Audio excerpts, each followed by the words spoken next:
Кыргызстанда бир суткада коронавирус 191 адамдан табылып, бир бейтап каза болду. Бул тууралуу республикалык штабтан билдиришти. Маалыматка ылайык, Бишкекте коронавирус 64 адамдан, Ош шаарында 4, Чүй облусунда 46, Ош облусунда 9, Талас облусунда 7, Нарын облусунда 5, Ысык Көл облусунда 27, Жалал Абад облусунда 24, Баткен облусунда 5 кишиден табылган.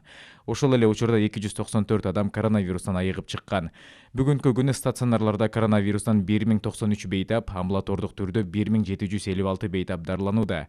Ошондой эле бир күн ичинде өлкө боюнча 2 медицина кызматкеринен коронавирус аныкталды. Үй шартынан 3, стационардан 5 медкызматкер айыгып чыкты. Пандемия башталгандан бери 4114 медицина кызматкери коронавирус жуктуруп алган.